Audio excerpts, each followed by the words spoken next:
There was no federal income tax the first 137 years America was a country. 137 years. And you always hear people say stuff like, well, how would they build the roads without the income taxes? Well, you know, there were roads before 1913. Like, America had beautiful infrastructure, the Brooklyn Bridge, Grand Central Station, just infrastructure all over America. And they paid for it by making other countries pay for it. They paid for it through tariffs. So if China wanted to sell their goods, for example, to American markets, they would have to pay taxes to bring those goods here. And then those taxes that China paid, that India paid, that Mexico paid, that Canada paid, those taxes would be used to build American infrastructure and for the things that the federal government had to pay for. And then in 1913, that all changed with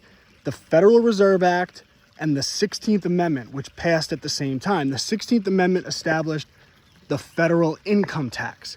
So now the federal government knew that they could reach into your pocket. They could just reach into your pocket and take your money. And now it's like 40% taxes, 50% taxes, when the American Revolution was fought over 3% taxes on teas. Like, how did we get here? So once they knew that they could generate revenue by reaching into your pockets, they didn't need tariffs anymore. So the government and the small group of powerful bankers that took over the Federal Reserve Act, that were behind the 16th Amendment, they start selling this lie to the American people. They say, we need free trade, and free trade is great because it will drop the cost of goods.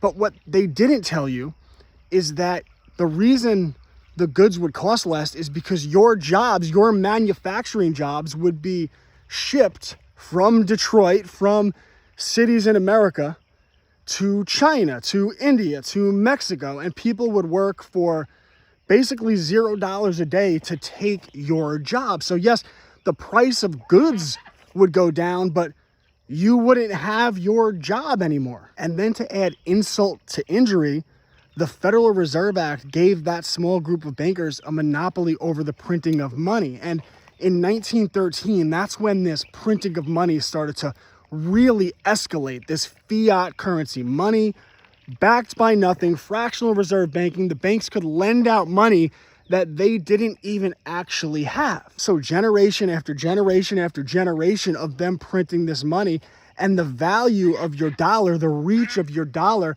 went down and down and down and down and down. So yeah, the price of goods might be less. It might cost less at Walmart, but you don't have manufacturing jobs.